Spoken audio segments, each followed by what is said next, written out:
That's it. All right, we're going live. Yeah. Give me like another 5 seconds and we'll get started. So, but yeah. Good. Cool. Everybody good? Everybody get food? Everybody got a drink? So, if you're thirsty, there's still some water back here. So, And there's another version. I love this space. So, welcome in, everybody. Version of it where someone will say UT, and then the entire audience responds as SA. Well, cool. Well, welcome in, everybody. Welcome to the next ACM San Antonio general meeting. So I appreciate you all for being out here and appreciate our host, Roger with AI Cowboys. He'll talk some more at the end of the presentation, but thanks for helping manage the space with us, and also thanks for attending. So also a bit different format for us. We're a little bit more intimate. So those of us in person, appreciate you for, sticking it with us. So a little bit more casual. I'm kind of enjoying it. Are y'all? Okay, yeah, no, cool. It's nice. It's very, very comfortable.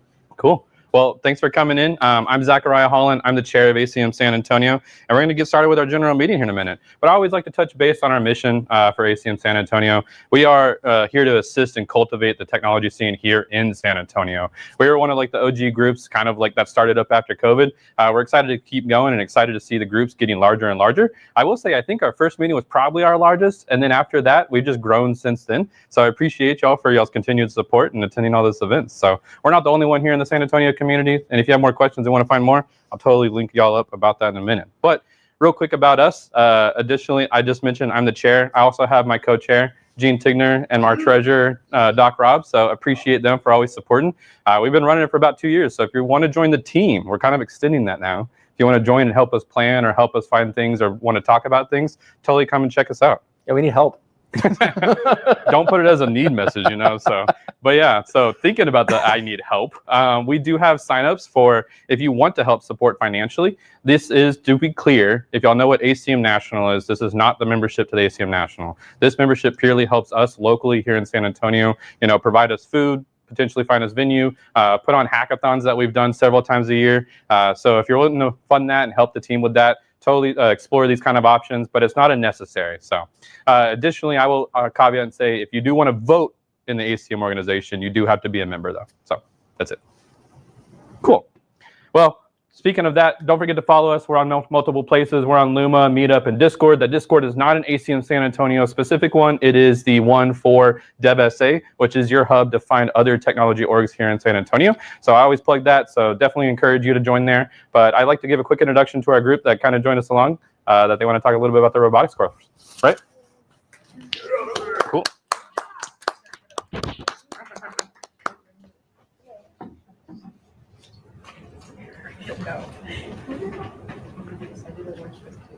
And this is our mic, so. Okay. Not for us. Where do I talk to? Please don't trip over any wires. Okay. So no stress on. Hey guys, we're Canva Robotics. So we're a, if you've ever heard of First Robotics Competition, FRC for short, we're an FRC team from Keystone School, which is like a 15-minute drive away from here. We're a really small team, small school. Our school doesn't fund us at all, so we're kind of running this completely off of sponsorships. To get a sense of the scope of how much that costs, can you find the cost estimate page? So just registration for our competitions alone costs about $10,000 every year. Oh my God. We have a cost estimate written up right here. Our projected expenses for the following season are about $40,000 total. So again, we are completely run off of grants and sponsorships. This is our third year. And we just wanted to kind of talk a little bit about what our team does. And hopefully if any of you guys work for companies that might be interested in sponsoring us, and we can also talk about non-monetary ways to sponsor. Kevin, do you want to talk about what our team is about? Do you want to describe what FRC is? Okay, so FRC is basically a competition where it's mainly focused on the high school teams, but I think there's some collegiate competition. Okay, yeah, we'll get this. But essentially, it's promotes STEM in the high school community, and so FRC, I think for students in it, it's 99% of students will actually go to college from FRC. So it's a very high percentage, and essentially just it's oh, okay. So the actual competition itself is it's formed of like multiple teams will sign up for like an area event. There's many of these. There's like in Space Station Houston there's one, San Antonio there's one, probably something like Waco, and then yeah, there's many. But essentially a bunch of teams will sign up, and they'll be placed in like the whatever the game is for the year. So last year was like Reefscape. It was focused around like the robot has to like pick up coral, which is like a PVC pipe, and then put it on like a reef which was built. It was pretty big. It was a pretty big reef, so we would have to like build like an elevator on a robot, and it would just take the coral. You'd have to move it up and then place it down. And there's also like defensive aspects of the game, so it's pretty complex for strategy wise. So robots could try to like block other robots from trying to like collect the coral from the players. So the players would stand like in the corner of the game over here, and there'd be coral like here, and they'd have to like feed it to the robots unless and then the main strategy last year was like called ground intake, where the robots would actually have to like have a mechanism where they could pick up coral off the ground. And so that was like basically every team that made it to the international stage had that strategy, but lots of teams, at least in our competitions, did not. So defense is pretty popular, but yeah, there's also these like what are the yoga balls? Okay, not yoga ball, but it's like a like a kickball? Yeah, like a really big kickball. Which gives you like a sense of like how big these robots are. They're like ours was well on average they're usually about like 30 inches wide, 30 inch like on each side, which is like it's big. You need two people to pick it up. You can't pick it up by yourself. And it goes up to like if you fully extend the elevator, they'll be taller than most people. Just stuff like that. Yeah. You want me to? Yeah. You're gonna talk. Yeah. Okay. So yeah, like since you guys are like mainly technical people, I'll just like say like FRC is like a very high level competition. Unlike a lot of a lot of secondary school robotics that you might see where it's like, oh, it's all on a table or it's all like with Lego bricks. We're buying like straight up like aluminum beams and like using, like CNC machines, drills, chop saws, like pretty much like everything you would see like as a regular engineer. We're doing like real wiring, soldering, like that kind of thing. In terms of code, since I know that this is like a big coding community. Oh, I just pressed a button. Sorry. Our code, we code completely in Java. It's like completely from scratch. It's not like block coding or anything like that. There's like a really complex network of like code libraries that we have to use in order to do it. So it's all like very complicated stuff. But outside of the competition itself, Canva Robotics, we're kind of like almost like an educational organization. So currently the game for the next season isn't out yet. It's fall, so that means it's fundraising season, but it's also like kind of outreach season. What we do primarily is we run educational events. We partner with local groups like the library. If you guys have ever heard of Youth Code Jam, like organizations like that, we'll like teach classes, we'll hold events, we'll help other organizations with events.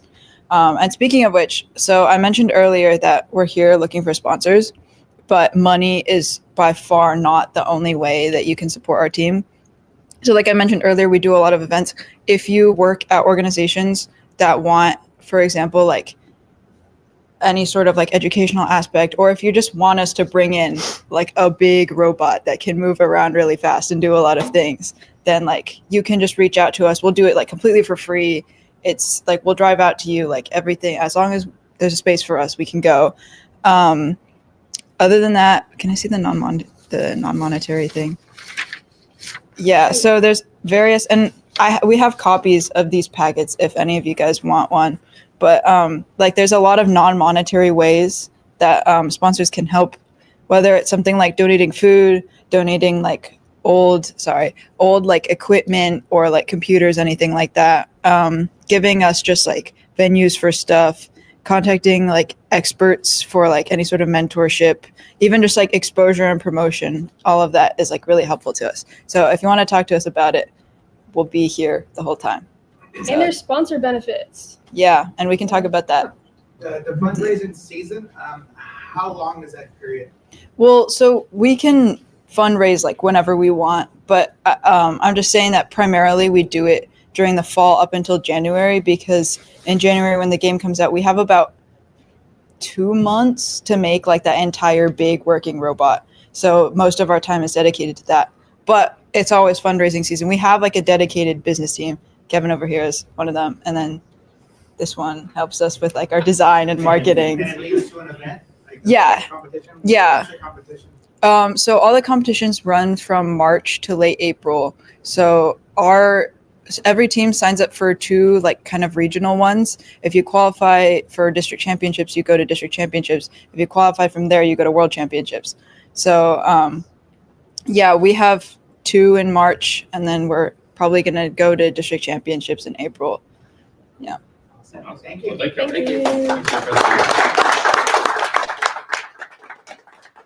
Thank you for sharing that with us. But without further ado, additionally, we'd like to kick off this general meeting for our close to our second to last of the year, something like that. So introducing Three.JS, 3-day on the web with Sam and Gene. So give it up for them, guys.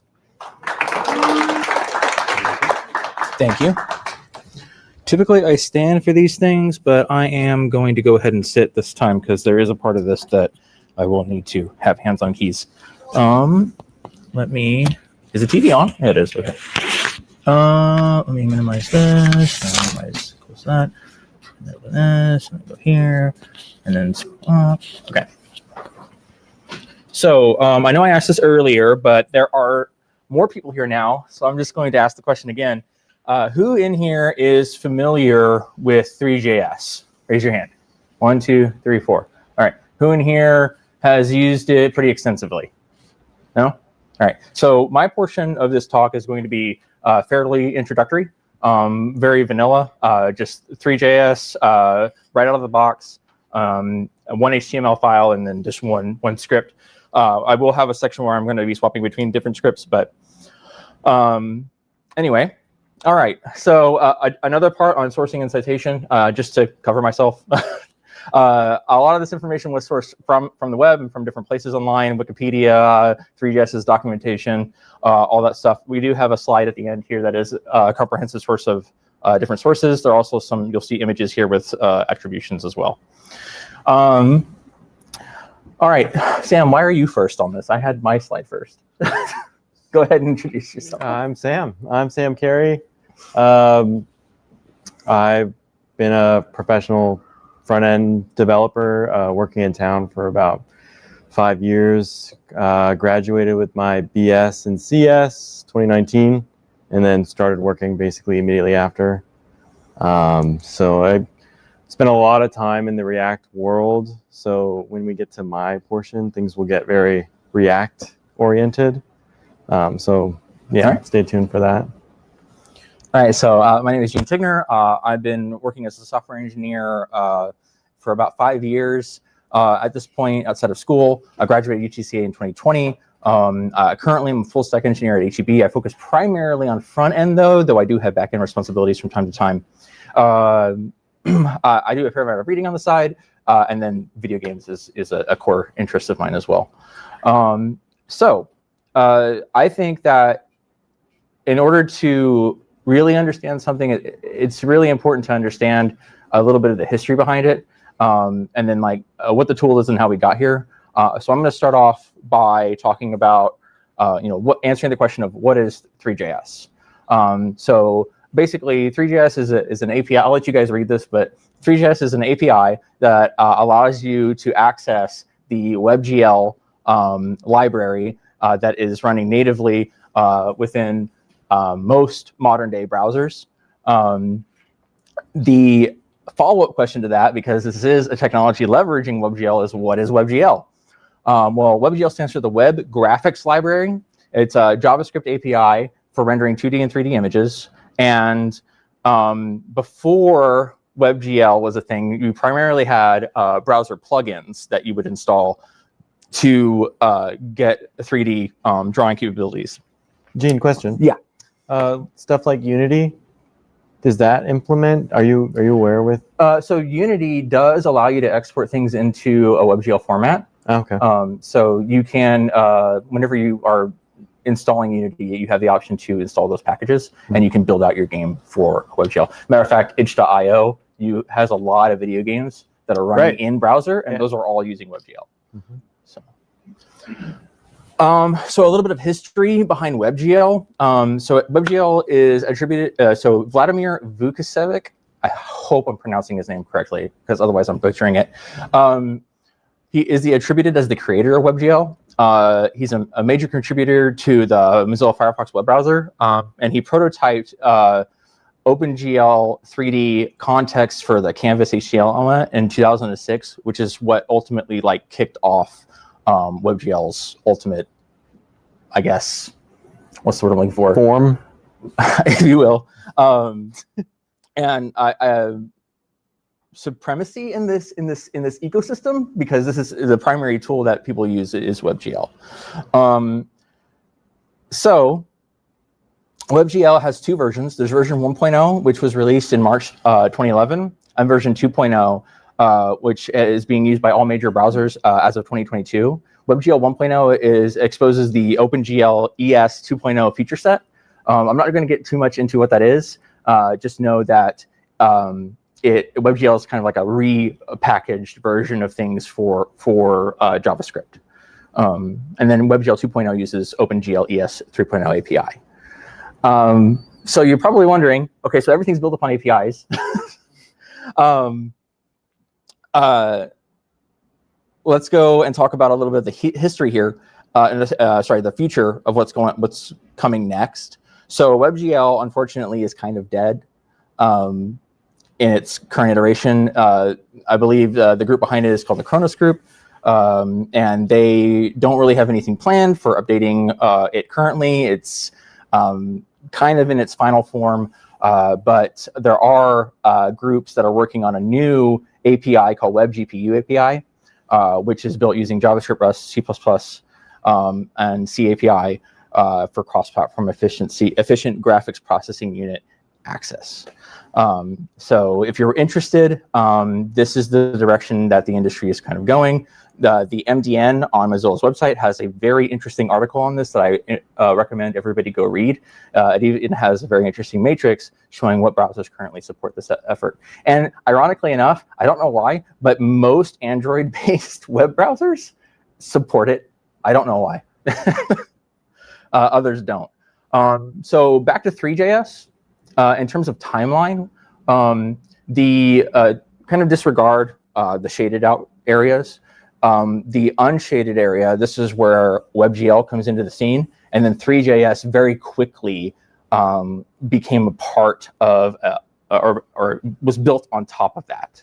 Three.JS started off written in ActionScript, which I find very interesting, considering how heavy and inefficient that was deemed to be by a lot of companies over time, and then was rewritten in JavaScript around 2010. By 2019, you have Three.js version 1.18, which has been very cleaned up, easy to use experience. But let's go ahead and get into some more things here. So there's a couple more underlying technologies that we have to talk about before I can get into code. So raise your hand if you've heard of GPU acceleration, hardware acceleration, graphics acceleration. Okay. I don't know what it does, but I've heard of it. Graphics acceleration is simply, this diagram probably explains it the best, and this is attributed for geeks.org. Basically, instead of telling your CPU to do some process, you instead give it to your GPU because you can more efficiently handle things in parallel in that ecosystem, since GPUs are significantly more powerful to that regard. So you need to have that feature set enabled in your browser for Three.js to work at all. Otherwise, you'll get this error. And this error has a couple of interesting things. It gives you a very clear reason. Could not create a WebGL context for this particular error. And here I want to point out that it's trying to access this renderer called Angle. Has anybody heard of Angle? No. All right. So Angle, this is the last detour I'll take, is the almost native graphics layer engine It's an open source cross-platform graphics engine abstraction layer developed by Google. And it translates OpenGL ES 2 and 3 calls to DirectX 9, 11, OpenGL Vulkan, and other things to be able. So basically, it provides that gateway to your graphics card. So this is a very crude representation. I put this together. So over here you have, and I'll explain this this diagram momentarily. But over here on the left side, yeah, that'd be left for you guys, is a Three.JS application running in your browser. Your browser also has this native WebGL part of it that is running with the OpenGL 2.0 or 3.0 ecosystem, and then that is connecting to Angle, and Angle is connecting to your GPU, or sending the information to your GPU. Almost native. Almost native. I didn't quite. get that far in the article. I don't know why it's considered that. Any questions so far? Because now we're going to start getting into code. Okay. All right, we're going to skip that one. All right. So vanilla Three.JS. This, at first glance, looks quite confusing. But basically, Three.JS provides this on their fundamentals part of their website, and it gives a very comprehensive view of how they would like you to think about their ecosystem whenever you're building out connections using the Three.JS library. So you have, at the very top, you have a renderer that's in charge of drawing things out, and then you have this scene graph, which we'll talk about more in a moment, and then we have meshes, which are made up of different geometries and materials, and then materials can optionally have textures, and then everything goes underneath the scene except your camera, and then that is combined together within the renderer, the scene and the camera, to actually render onto the HTML canvas a emulated 3D environment. So again, we just talked about the renderer responsible for drawing your scene on the screen. We have the scene graph, which, if you are familiar, who in here is familiar with graphs and like binary trees and stuff like that? It's a similar concept. So, and then the mesh is a combination of a material and a geometry. A geometry is just a collection of vertices to represent a three-dimensional object. And then you have a material, or I like to think of it as how light interacts with me. And then we have a texture, which is, I like to think of it as how something is perceived to feel. So think about touching something. And then also there is light. Light, you don't necessarily need light to render a three-dimensional scene, which we'll get into in a moment. But if you want to have shadows and realistic ecosystems or realistic environments, light is extremely important. Okay, so this is a very simple, holistic example of a very basic scene. You have a renderer that I'll show you how to instantiate in a moment. A type of camera. You have several different types of cameras you could choose from. In Three.JS, we're going to be using a perspective camera.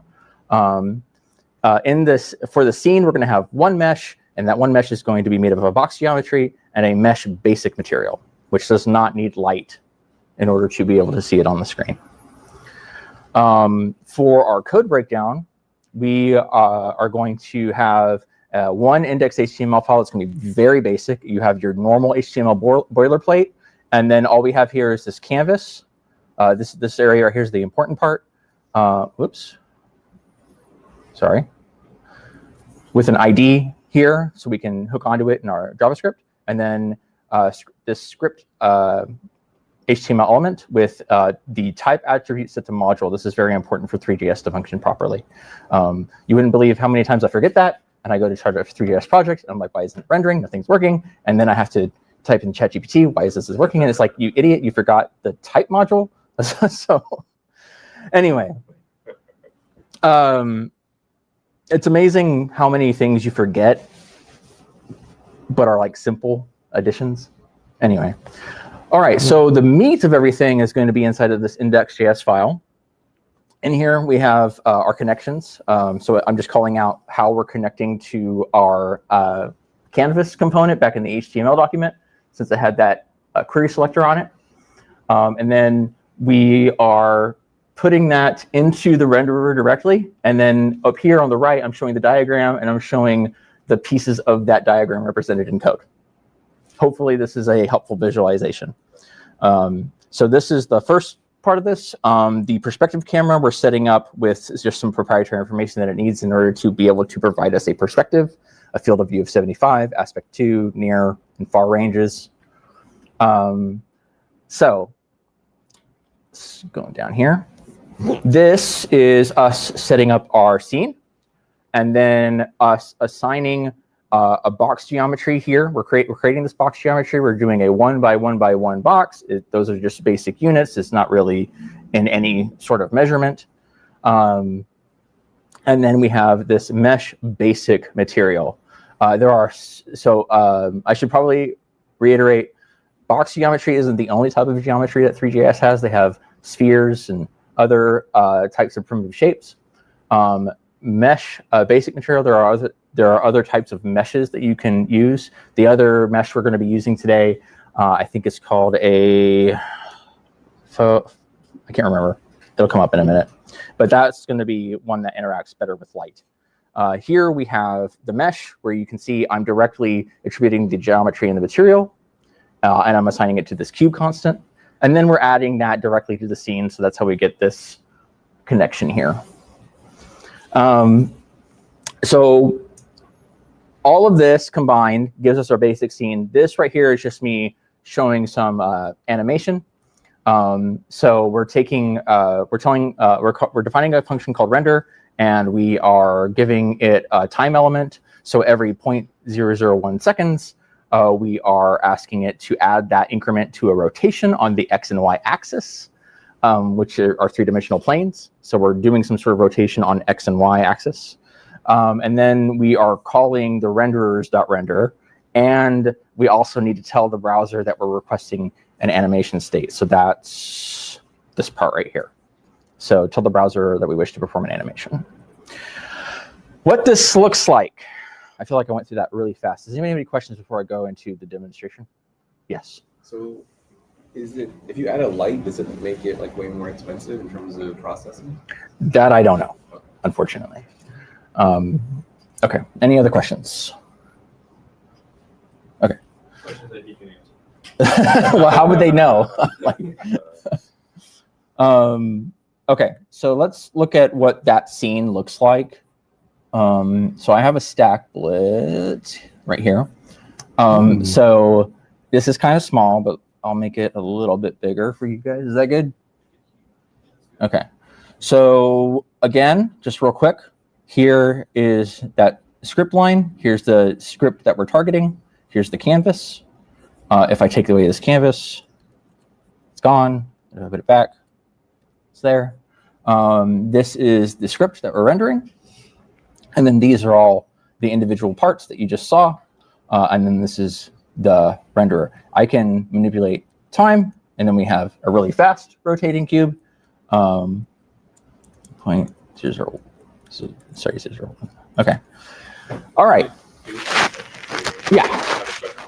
Does it do 3D physics in a browser? No. So Three.js does not have a physics component built in. You have to either come up with the physics algorithms yourself, or you have to rely on another packaged library. One that I found online that seems to pair well with Three.js is called Ammo.js. I have not used it, unfortunately, so I don't have any experience with it. But Does it have a bounding box detection between different objects? for collision, Yes. unfortunately, no, but you can emulate it using ray tracing. There is a ray tracing components. And actually, ray tracing is how we are going to talk about the next part of this.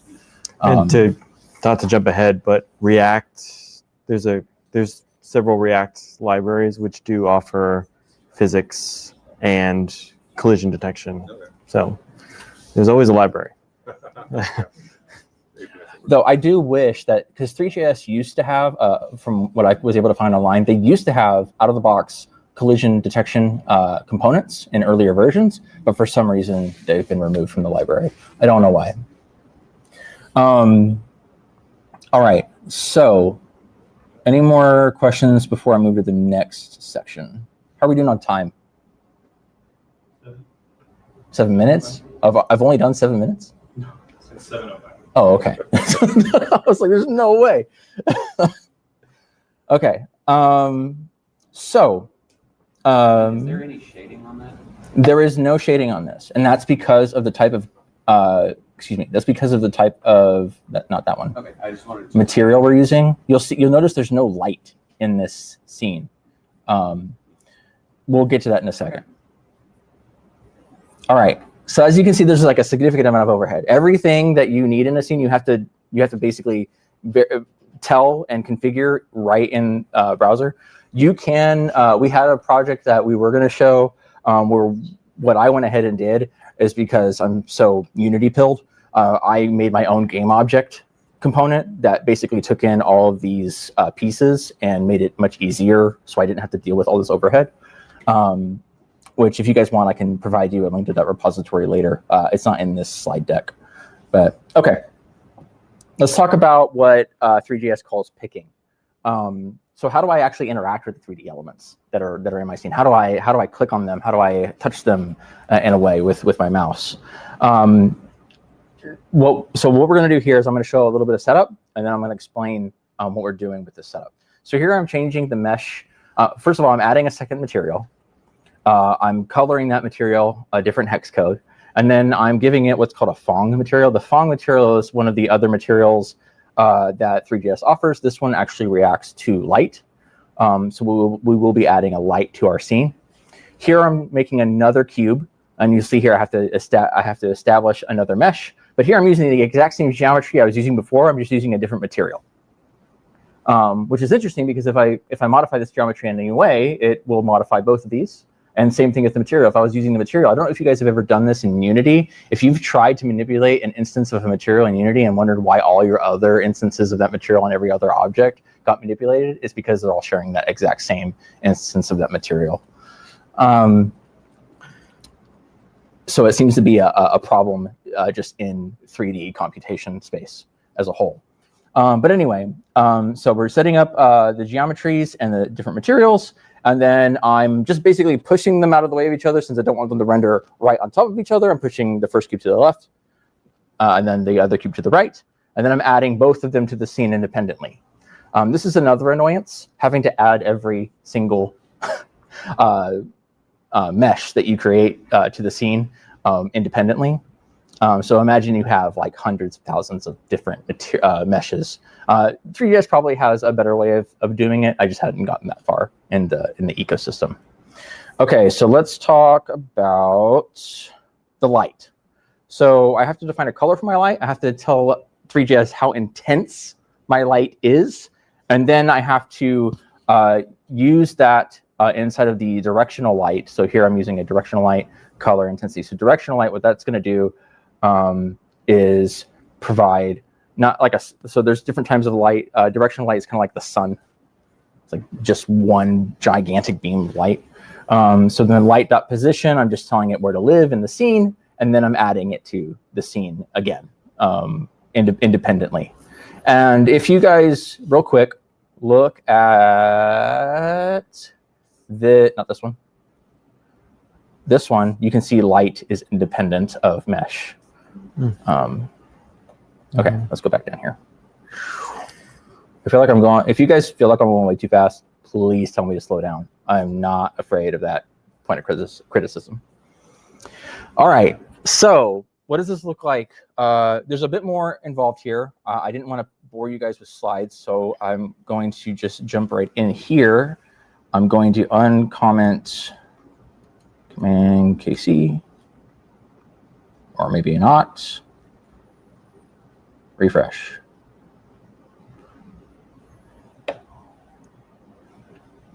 Thank you. There it goes. Okay, and then I'm gonna comment this. So here I'm just targeting a different source file. That's the only thing different. So instead of index, I'm doing interaction.js, which has the same perspective camera, the second material, the second cube, the translations, adding them to the scene, the light, and you can see the shading on these components now. Another thing is you see I can interact with these objects by touching them, so to speak. So this is a combination of event listeners that we're adding on mouse move states. There's also touch. So if I had, excuse me, if I could use my finger, it would react the same way. But unfortunately, this is on a touch screen. This code was lifted from Three.JS's documentation. So if you go to their getting started guide, you'll see all of this code there. But basically, what we're doing here is we are calling these functions based off of mouse move, mouse out, and mouse leave. The most important one is going to be mouse move here. So we're going to, when we move our mouse, excuse me, we are calling set pick position. Set pick position is calling this get canvas relative position function, which is just going to help us determine where our mouse is within the bounds of this canvas. Okay, so don't worry about the math. Let's go and talk about. Okay, so we set the event listeners. Now, what are we doing with that? So there is in the render loop for the animations, we have this pick helper class with this pick function, and what I have here is this class being defined as pick helper. And you'll notice that I'm using this thing called a raycaster. Who is familiar with raycasts?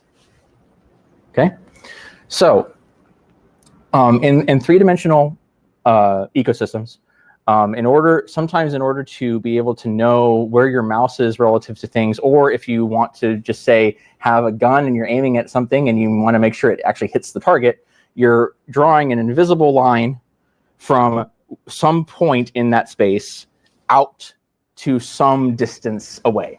And that line is referred to as a raycast.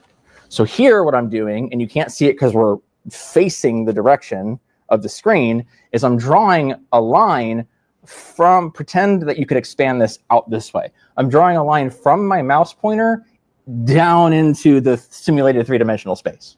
And what we're doing with that raycast is we're saying, call this pick position, and we're taking that normalized position of where my mouse is within the bounds of this world.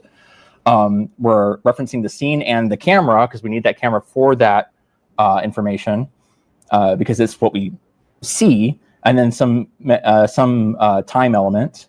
And here, the raycaster, we are going to set it from the normalized position of the camera. And we are going to say from that position, wherever the mouse is, the intersecting objects that imaginary line is crossing, and this is why collision detection is possible with the raycasts.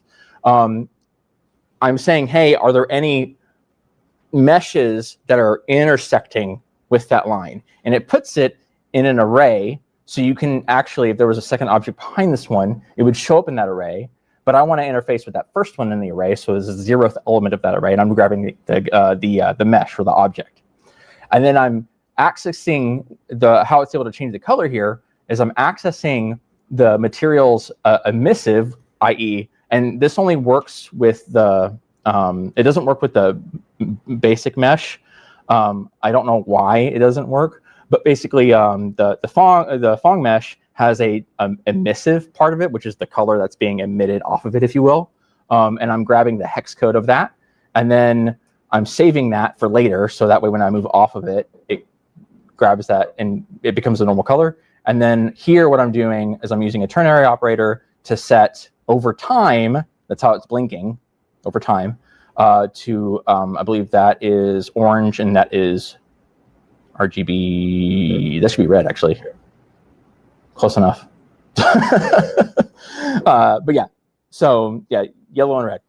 So that is the basics of interacting with objects. And you can do a bunch of stuff with this information. You could write UI elements that interact with that on a native level. So you can write like HTML divs and stuff like that follow the mouse around, or whenever you hover over an object, can give you metadata about something that you're looking at in the three-dimensional world.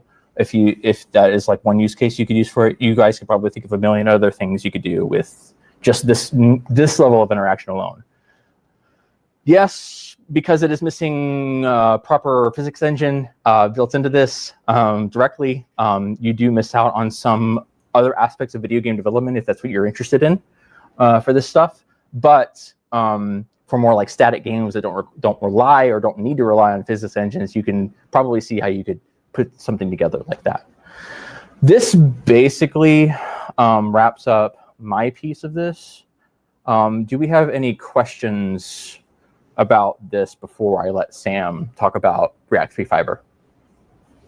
You Yeah. mentioned if it was on a mobile device or something that can respond to touch, Mhm. react the same way. You get that for free if you set up a clicker. Oh yeah, so that's just normal.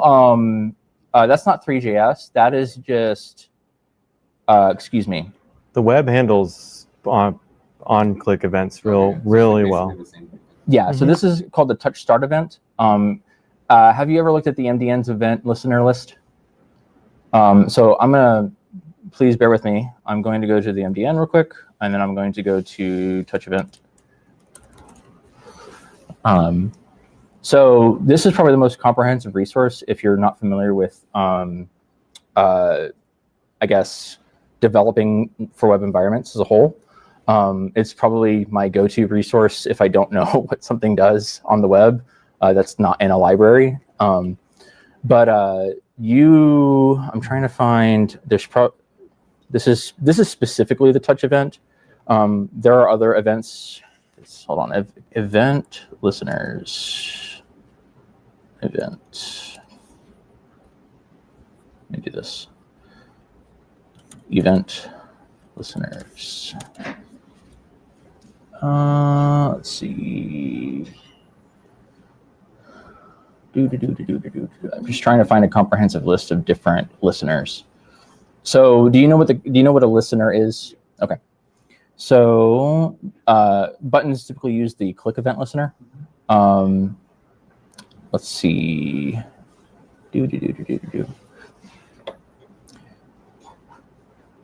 Oh well, it's not. I can't find the. There is a list, but anyway, you get the gist. Yeah, I get what you mean. But you get, Okay. Yeah. All right. Any other questions? All right, Sam, you ready? Sure. Talk about the React Free Fiber. Yeah. All right. Oh, I don't even have to move? Oh, you Actually, don't have probably- to if you don't want to, but you can come over here. Probably should. I don't need it. Okay. I'm gonna step out of your way. Oh. Okay. So Gene showed us, let's see, some pretty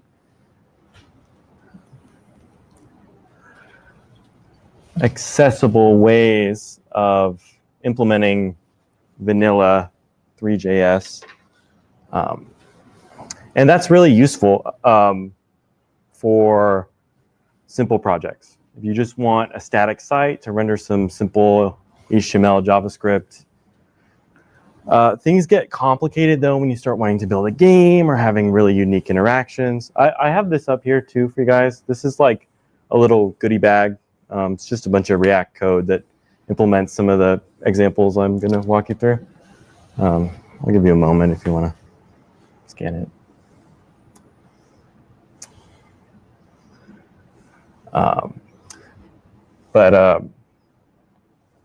So Three.JS kind of is effective for rendering scenes imperatively, right? So you kind of have to know a little bit about Three.JS to set up a scene.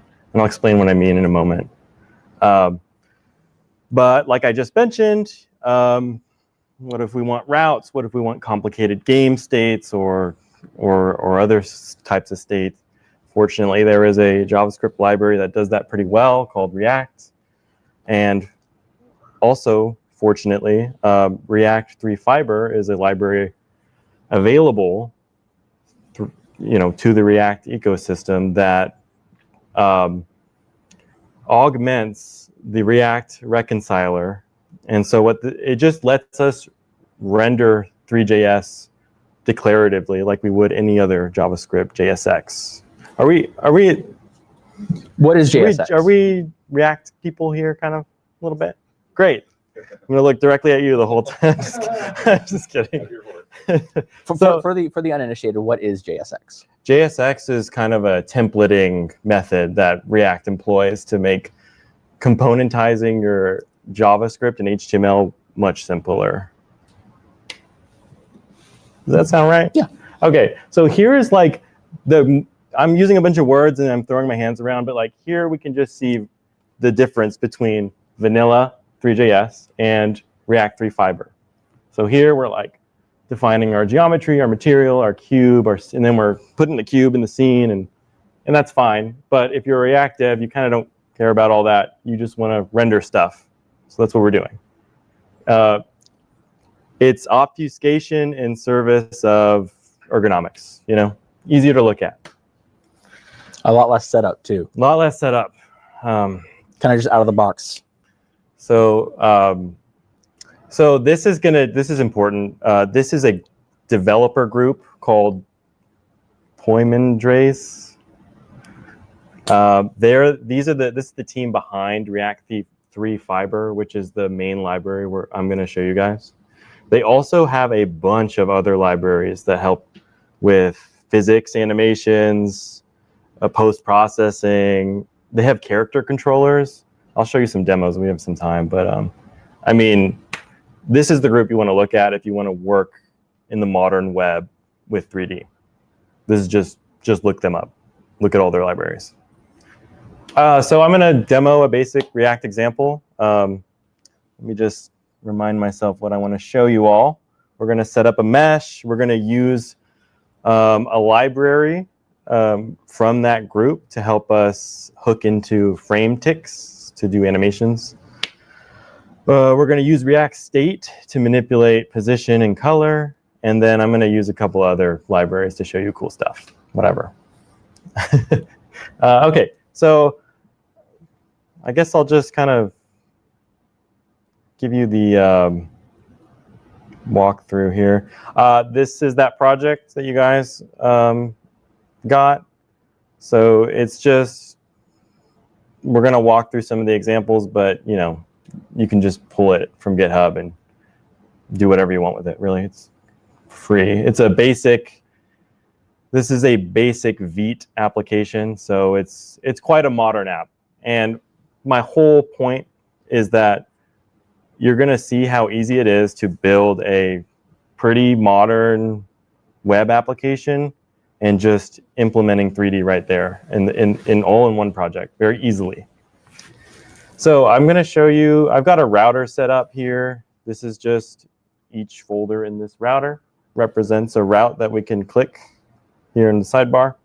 So I'm just going to go through some of those routes. This one's called Basic Geometry. Here we have set up our canvas and our mesh. I have a lot of comments in there. I'm sorry, guys. But it's to help me figure out what I'm talking about. So here, what I really want to show you is that, number one, React 3 Fiber exposes all of the same properties to 3D objects that 3.js. It's a one-to-one library. So anything you can do in 3.js, you can do in React 3 Fiber. You just do it through JSX. And why that's cool is because, number one, it's easier to look at, and number two, we can actually hook into the React lifecycle, right? So let me demonstrate that a little. I'm going to set up just some basic lighting. And you're going to notice, if you're a React person, that these components are not imported.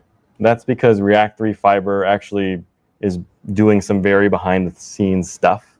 So we don't have to import all this 3 stuff. Anyway. It's a part of the node library, right? Or no? It affects the reconcilers. Okay. So it's the fiber, right? That's about all I can say on that. Moving on. So here's an easy one, right?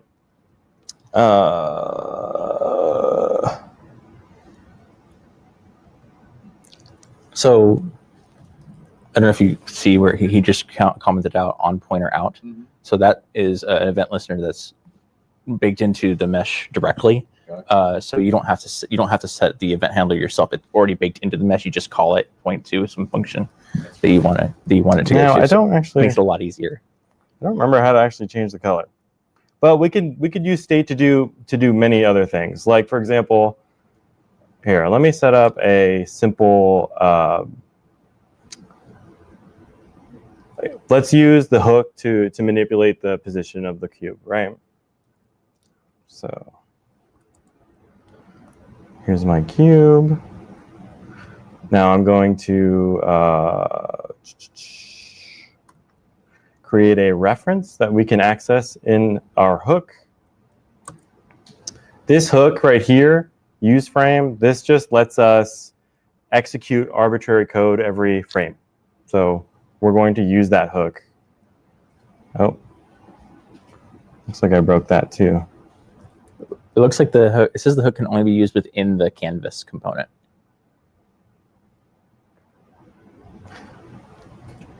Is it because you're missing the ref? Oh, maybe so. Yeah, that's definitely it. So I'm going to set my ref to the cube. My demo's not going very well, guys. Is use frame supposed to be a property? Use frame is a hook. I'm not sure why. You might have to set it to a constant. Or can you call it directly with that? Typically. Not a huge problem. Let's just move on. I want to demonstrate how cool React is. That's my whole point. This is our pretty cool. So let's do a really easy example. I'm trying to be all cool and wizardry. What I'm going to do is I'm going to set up a simple state here. It's an array of 3 values. This will represent our position. So I've set my mesh to that position. Okay. Now I'm going to give myself a button to modify that position. So a brief tangent here. This HTML component is a little weird. It's actually an imported component from that. I can't say the name of the group, but it lets us render HTML in our 3D scene, whatever. So now if you notice, I've added a button that manipulates the position. So all I'm doing is setting the second value to increment by 1 every time I click this button. So watch as the cube moves out of the scene, right? So the unit of measure here isn't like pixels or something. It's something else. I'm actually not sure. Do you know? This one is like going. I forget. I can look it up real quick, but it's whatever unit of distance that they ever set as a default. But I'll Google it real quick. You can keep going while I look it up. So yeah, so another example here, right? I'm going to get rid of that. It's probably in meters. So here I've got 1 unit is 1 meter. Oh, a meter. Okay. Yeah, it makes sense. It's a very flat, empirical. No, it's the other. Whatever. You know what I mean. So if we want to render different geometries, we can do, just as Gene was saying, there's all different kinds. So it's very simple. We simply render the geometry within the mesh. And additionally, we can manipulate the material with a component. It kind of feels like I'm just talking at you. You really got to look at the documentation to know where to put all these different components. But if we were to start one from scratch, right? So let me just hide this really quick. Also, Zach, let me know if I'm waxing poetic. Okay. So we're gonna initialize our mesh. We're gonna add a box geometry, or let's do a sphere. Boxes are boring. And we're gonna give it some basic position properties, and you'll see the code is the IDE is offering me suggestions, so we'll just do that too. So very straightforward.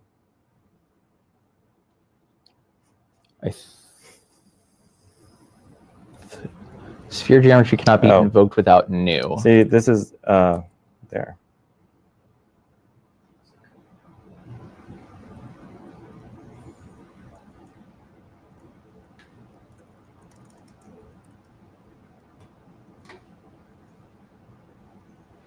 Is it because I'm giving it weird properties?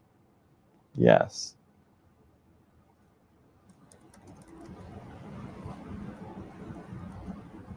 All right, we're gonna move on. I've never live coded before like this. I would not do good at Facebook interviews. Okay, so do we have any questions about basic shape rendering? I'm much better with questions and answers. Well, I'm curious about the shapes. Could you make like an extruded shape, for example? Yeah, so check out my, we got all kinds of shapes. Dodecahedrons. Yeah, so Of course.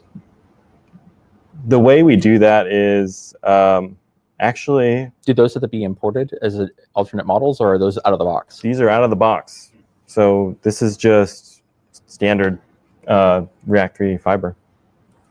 I noticed you had your hand up. Yeah. Do you ever, it might be still a little bit new. Is there an opportunity when you might need to go hybrid between the fiber and like Three.JS? I think there's plenty of opportunity to do that kind of You thing. need to get deeper in and really take control of something that the template may not just be exposing to. Yes, and you can do that right in React. You don't even have to touch React 3 fiber if you. I think if you have an want. example where you are doing There that. Right? may be. Like, We might do it somewhere.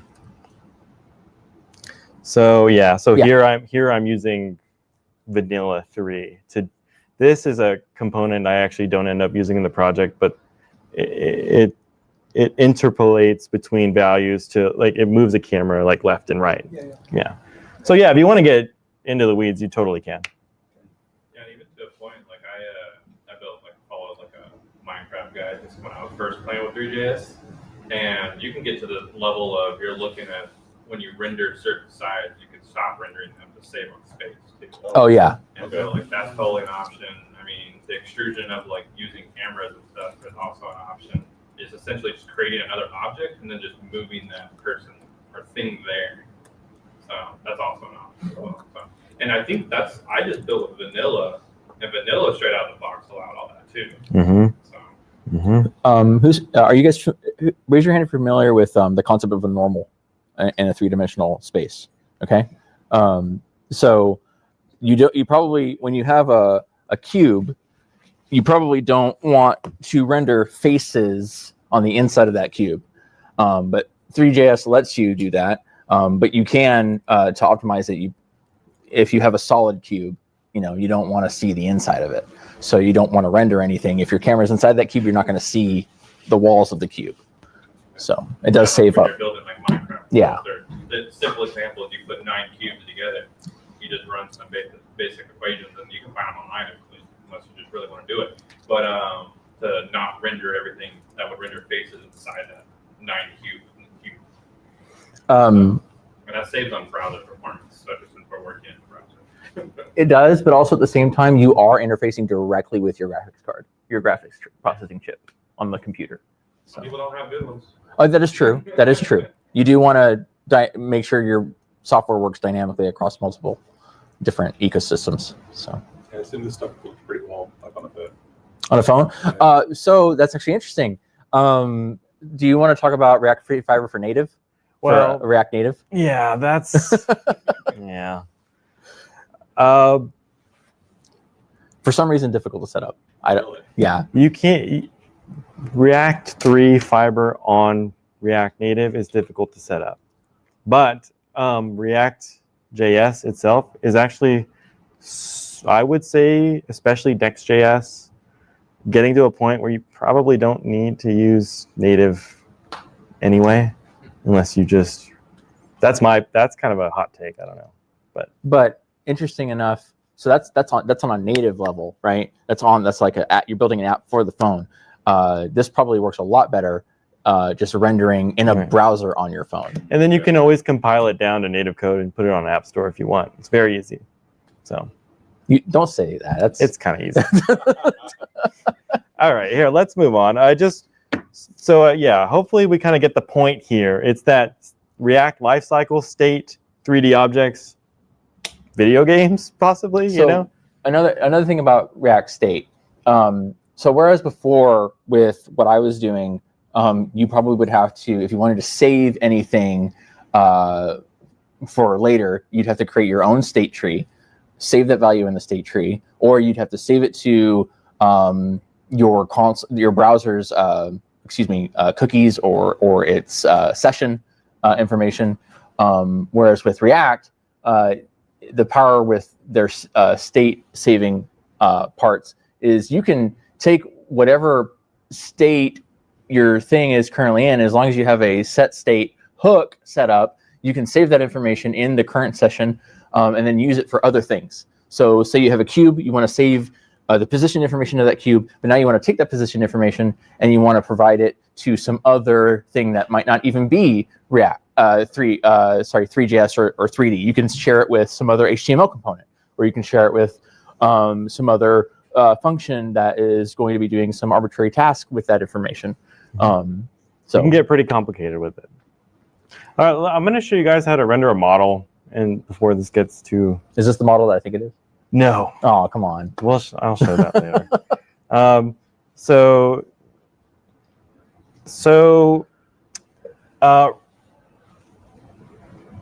find your model, right? I think in my experience, GLB files are the easiest to render with. They just play the nicest with React 3 Fiber. And you're going to want to, you find your model, and we're going to just feed it to this tool, and the tool is going to spit out JSX. And then we're going to grab the JSX and manipulate its state in React. And then it'll let us do pretty exciting stuff. So let me show you a little bit of that.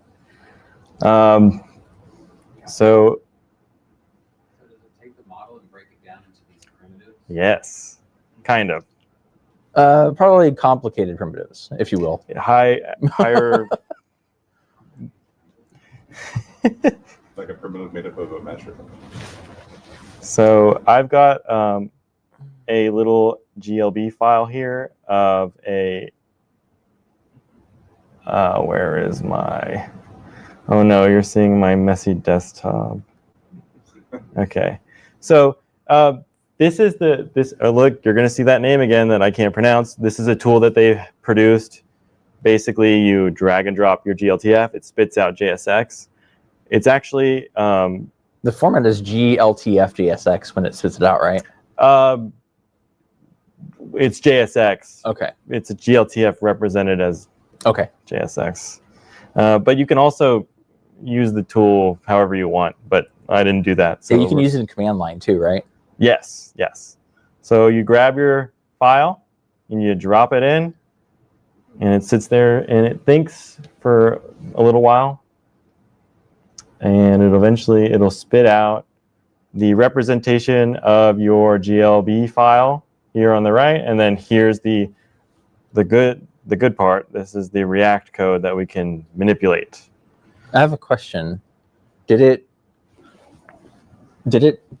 add a texture to it, or is it just straight? Because it looks like it has texture. This is whatever the GLB came with. So if you have a GLB with a lot of nice textures, it's going to be represented here. Yeah. So this one has one mesh, right? I'll show you I kind of just want to, maybe we should just get to it. So let me just finish up here. You grab this JSX that the tool spits out, and you put it in your React code base right here. Here's the exact result, and then you simply render it right here.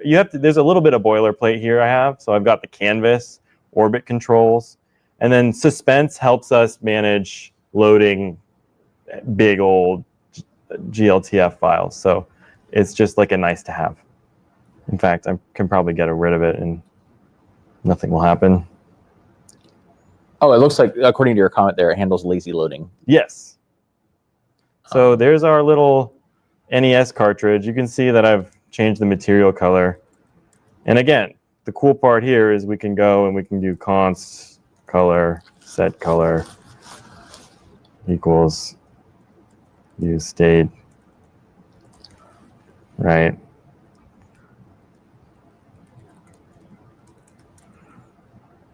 Oh, useState is not defined. Yes, it is. React.useState? Yes. Oh, it is. It's defined. That's weird. Just once, I want to type something. And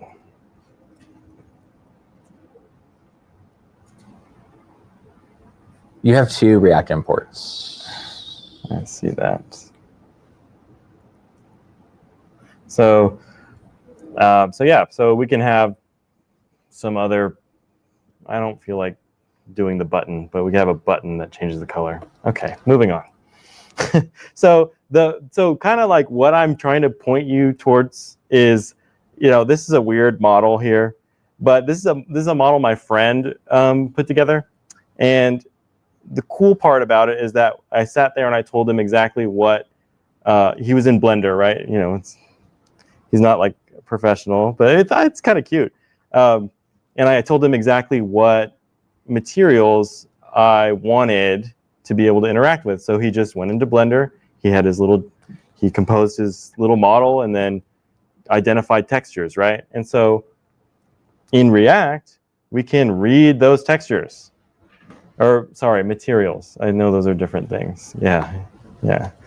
So the result is we can, this is a little character creator demo, right? Where you're able to change the properties of the model based on the named materials. I can show you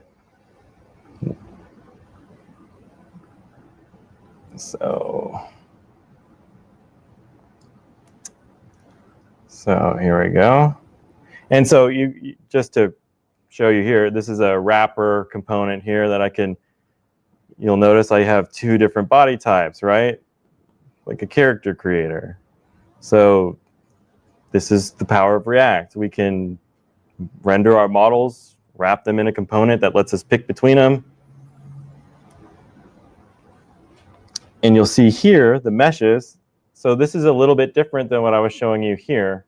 I've modified this code to interact with a complicated set of handlers that I have.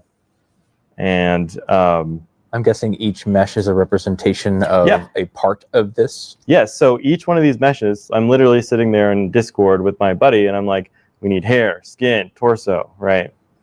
And so that way we're able to kind of compose this pretty customizable little model. And you can find lots of higher quality models online with all the meshes. You just stick them in the tool, it spits out all the meshes. Can you explain to me what with handlers is? Yeah, I mean, this is not a teachable tool. This is a custom. Oh, okay. So you wrote that yourself. Right. Okay. Yeah, this is part of I'm using as like a state management piece of code using some state management library. I mean, it's not kind of the interesting part of the. To me, that's interesting. So yeah, so there you go. And then, I don't know, any other questions so far? How do people jump into something like this now? This code base is not a terrible start. Also not a terrible start would be anything that these people have. Just go right to this link and start looking at all the documentation. And then definitely get to rendering models. I mean, that's the cool part, right? You want to upgrade your portfolio, just render a 3D model of something you like. I actually took it a step further. I have myself rendered in 3D space. So this is something I recommend people do too if you really want to wow people with your front end skills. there's there's a tool you can use called Polyscan. It's completely free. You just do it on your iPhone. I had my coworkers stand there and scan me. I think it was Unreal Engine who bought that now. Oh, I didn't know that. They made it free. They were like, they wanted people to start scanning stuff into the games. Oh my goodness. Yep. So it was pretty cool. Does it export in Yes. multiple different types of file formats or just GTLF? Oh yeah, you can. This app will spit out whatever object file you want. I thought you were going to ask if we can use React to change Sam's material. And Oh, the answer- please show me that. The answer is yes. But I'm using the use GLTF hook here, and Okay. yeah, I don't want to do it right now. Oh, You can do it. Yeah. how are we on time? We're about there? Okay. Well, I hope that wasn't too confusing. Good intro. Yeah, and like I said, the code base. Just clone the code I'll be base. sharing the code out in their presentation along with the YouTube stream that I've been recording here.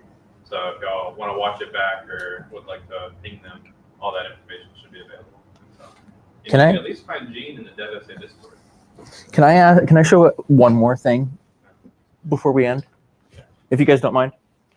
We were going to show, do you have it actually available? What we were going to do? I can probably find it somewhere. Give me a sec. We were going to try to build this entire presentation in Three.JS.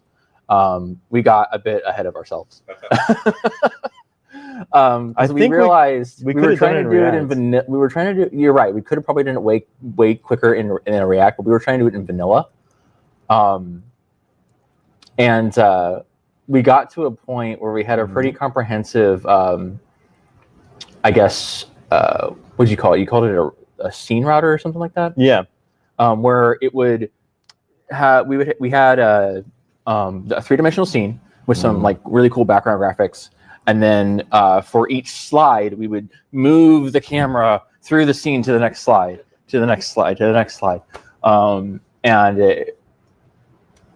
the reason we got ahead of ourselves is because we wanted to do too much with too little time on our plate to actually implement all of it.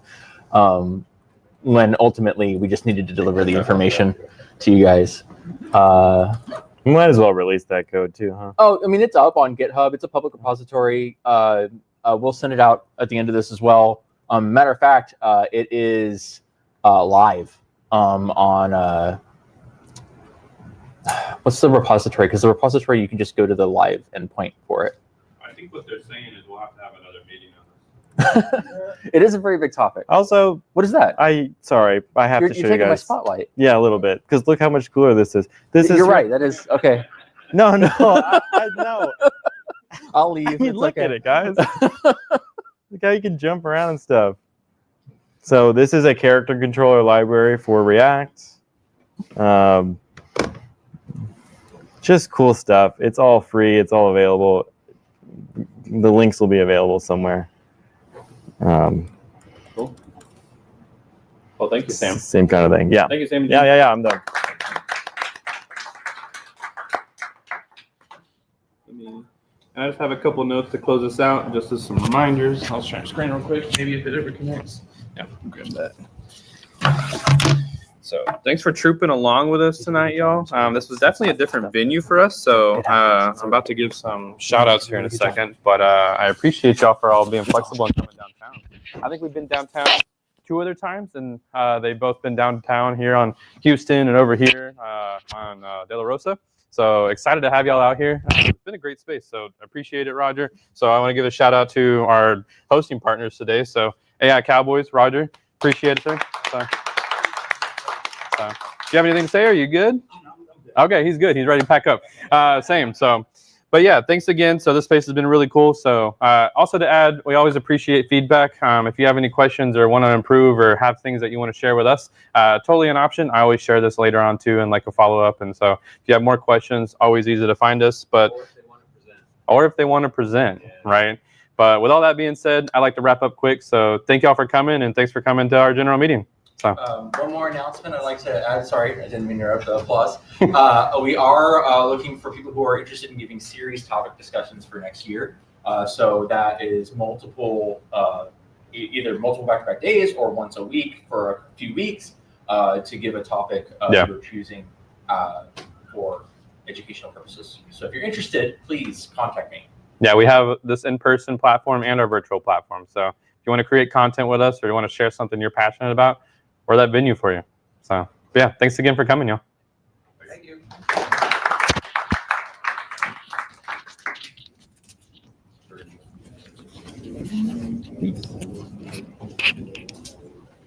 You want to hit the 2, right?